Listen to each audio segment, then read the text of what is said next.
The famous or infamous Elizabeth Chudleigh, Countess of Bristol and Duchess of Kingston, has had hard measure dealt out to her, which she in part deserved, but some of the stories told of her are certainly not true, and one circumstance in her life, if true, goes far to palliate her naughtiness. Unfortunately, almost all we know of her is taken from unfriendly sources. The only really impartial source of information is the trial, published by order of the peers, but that covers only one portion of her life and one set of incidents. Elizabeth Chudleigh was the daughter of Colonel Thomas Chudleigh of Chelsea and his wife Henrietta, who was his first cousin, the fourth daughter of Hugh Chudleigh in Dorset. Her family was one of great antiquity in the county of Devon and was connected by marriage with the first families of the west of England. Elizabeth lost her father very early, and the widow was left on a poor pension to support and advance the prospects of her two children. Though narrowed in fortune, Mrs. Chudleigh had good connections, and she availed herself of these to push her way in the world. At the age of 16, Elizabeth was given the appointment of Maid of Honour to the Princess of Wales through the favour of Mr. Pulteney, afterwards Earl of Bath. The old beau was taken with the vivacity, intelligence and beauty of the girl. She was then not only remarkable for her beauty, delicacy of complexion and sparkling eyes, but also for the brilliancy of her wit and the liveliness of her humour. The Princess of Wales, Augusta, daughter of Frederick of Saxe-Gotha, who with the Prince Frederick Lewis had their court at Leicester House, became greatly attached to her young maid of honour. The beautiful Miss Chudleigh was speedily surrounded by admirers, among whom was James, 6th Duke of Hamilton, born in 1724 and therefore 2 years her senior. The Duke obtained from her a solemn engagement that on his return from a tour on the continent which he was about to take, she would become his wife. Then he departed, having arranged for a mutual correspondence. In the summer of 1744, she went on a visit to Lainston near Winchester, to her maternal aunt Anne Hanmer, who was then living at the house of Mr. Merrill, the son of another Aunt Susanna, who was dead. Mrs. Hanmer, a widow, kept house for her nephew, who was squire. At the Winchester races to which she went with a party, Elizabeth met Lieutenant Hervey, second son of the late John, Lord Hervey, and grandson of the Earl of Bristol. Lieutenant Hervey, who was stationed aboard the Cornwall, a British naval vessel, was born in 1724 and was therefore 2 years the senior of Elizabeth. Indeed, at the time he was only just 20. He was fascinated by the beautiful girl and was invited by Mrs. Hanmer to Lainston. According to the trial record, to this gentleman, Mrs. Hanmer became so exceedingly partial that she favoured his views on her niece and engaged her efforts to effect, if possible, a matrimonial connection. There were two difficulties which would have been insurmountable if not opposed by the fertile genius of a female. Miss Chudleigh disliked Captain Hervey, and she was betrothed to the Duke of Hamilton. To render this last nugatory, the letters of His Grace were intercepted by Mrs. Hanmer, and his supposed silence giving offence to her niece, she worked so successfully on her pride as to induce her to abandon all thoughts of the lover, whose passion she had cherished with delight.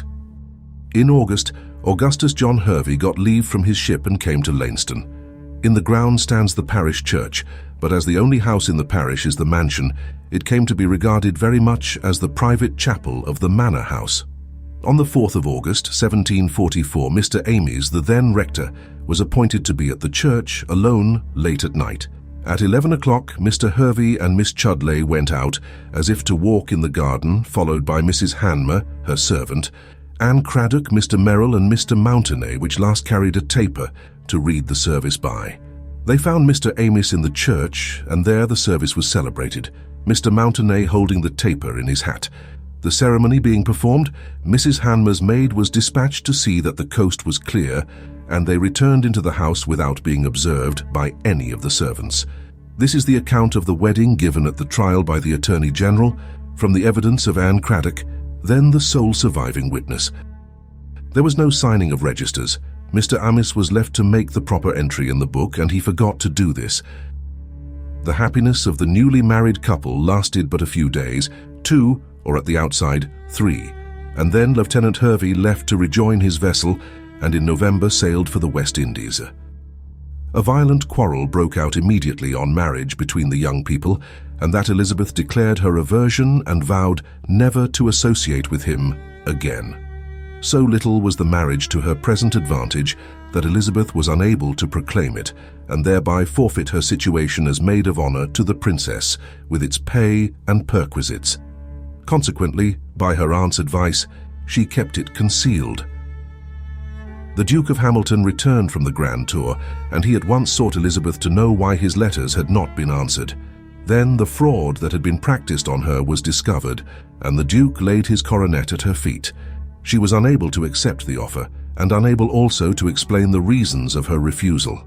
After the Duke of Hamilton had been refused, and his visits to her house in Conduit Street prohibited, the Duke of Lancaster, Lord Howe, and other nobles made offers and experienced a fate similar to that of His Grace of Hamilton. This astonished the fashionable world, and Mrs. Chudleigh, her mother, who was a stranger to the private marriage of her daughter, reprehended her folly with warmth.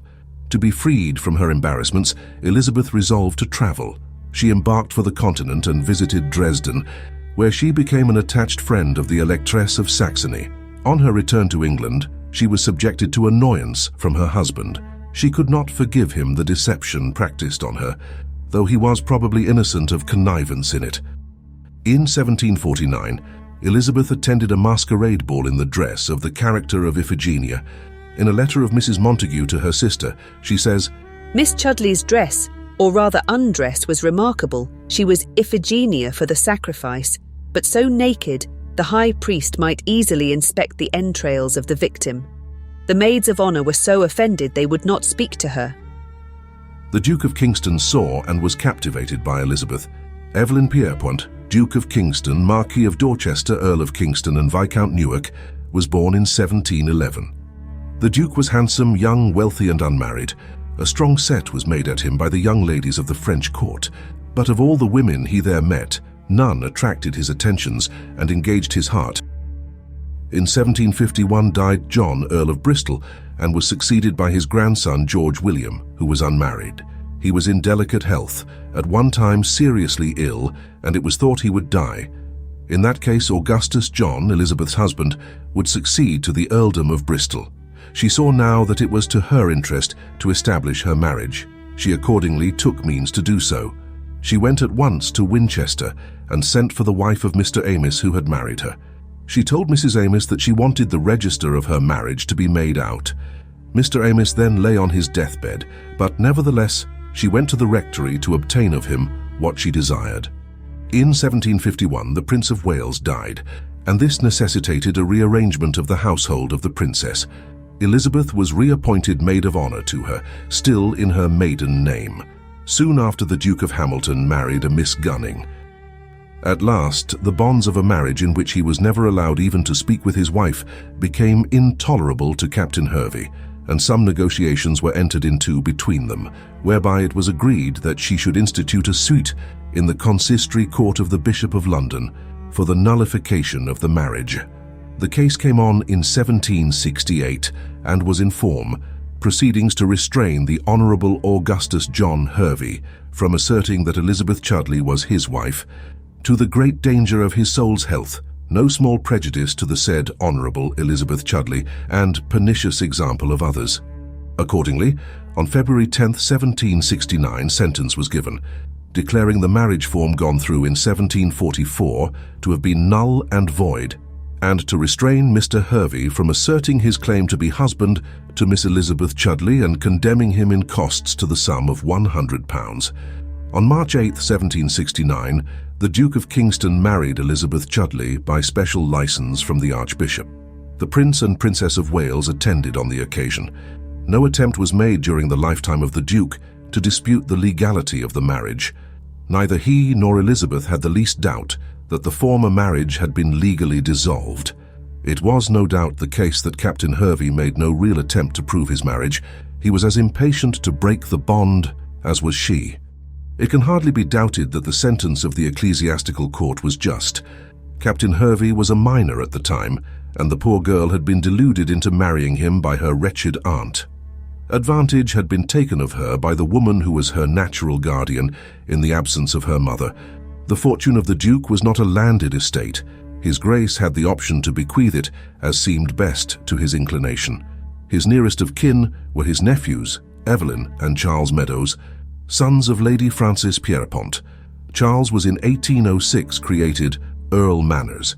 He had previously changed his name to Pierrepont and been created Baron Pierrepont and Viscount Newark in 1796. The Duke was and remained warmly attached to the Duchess. She made him happy.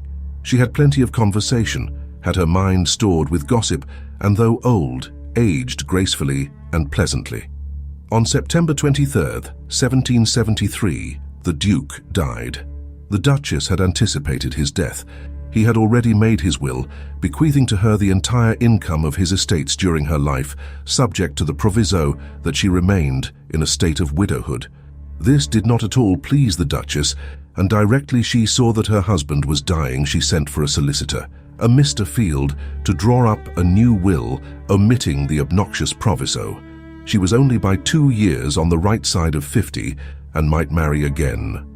When Mr. Field was introduced to the Duke, he saw that the dying man was not in a mental condition capable of executing a will, and he refused to have anything to do with an attempt to extort his signature from him. As soon as the Duke was dead, the Dowager Duchess determined to enjoy life. She had a pleasure yacht built, placed in command of it an officer who had served in the Navy, fitted it up with every luxury, sailed for Italy, and visited Rome, where the Pope and the Cardinals received her with great courtesy. While she was amusing herself in Italy, something happened in England that was destined to materially spoil her happiness. Anne Craddock, the sole witness of her marriage, was still alive. She was in bad circumstances and applied to Mr. Field for relief. He refused it, but the Duchess sent to offer her 20 guineas per annum. This Anne Craddock refused and gave intimation to Mr. Evelyn Meadows that she had information of importance which she could divulge. When Mr. Meadows heard what Anne had to say, he set the machinery in motion to obtain the prosecution of the Duchess in the hopes of convicting her of bigamy and then of upsetting the will of the late Duke. A bill of indictment for bigamy was preferred against her. The bill was found. Mr. Field had notice of the procedure, and the Duchess was advised to return instantly to England and appear to the indictment to prevent an outlawry. On April 17th, a year later, the trial of the Duchess came on in Westminster Hall and lasted 5 days. The principal object argued was the admission or not of a sentence of the spiritual court in a suit for annulment of marriage, in an indictment for polygamy. As the judges decided against the admission of such a sentence in bar to evidence, the fact of the 2 marriages was most clearly proved, and a conviction of course followed. The Duchess was tried by the peers, 119 of whom sat and passed judgment upon her, all declaring guilty upon mine honour, except the Duke of Newcastle, who pronounced guilty erroneously, but not intentionally, upon mine honour. No sooner did the Duchess see that her cause was lost than she determined to escape out of England. The penalty for bigamy was death, but she could escape this sentence by claiming the benefits of the statute 3 and 4 William and Mary, which left her in a condition to be burnt in the hand or imprisoned. But she claimed the benefit of the peerage, and the Lord Chief Baron, having conferred with the rest of the judges, delivered their unanimous opinion that she ought to be immediately discharged. However, her prosecutors prepared a writ to obtain her arrest and the deprivation of her personal property. To escape this, she fled to Dover, where her yacht was in waiting, and crossed to Calais, while amusing the public and her prosecutors by issuing invitations to a dinner at Kingston House and causing her carriage to appear in the most fashionable quarters of the town. Mr. Meadows had carried his first point. She could no longer call herself Dowager Duchess of Kingston in England, but she was reinstated in her position of wife to Augustus John Hervey and was therefore now Countess of Bristol. Mr. Meadows next proceeded to attack the will of the late Duke, but in this attempt he utterly failed. The will was confirmed, and Elizabeth, Countess of Bristol, was acknowledged as lawfully possessed of life interest in the property of the Duke so long as she remained unmarried. Abroad, the Countess was still received as Duchess of Kingston. She lived in considerable state and visited Italy, Russia, and France. Her visit to St. Petersburg was splendid, and to ensure a favorable reception by the Empress Catherine, she sent her a present of some of the valuable paintings by old masters from Kingston House. When in Russia, She purchased an estate near the capital to which she gave the name of Chudleigh and which cost her £25,000. On the morning of the 26th August 1778, she sat on a couch, a servant having hold of each hand.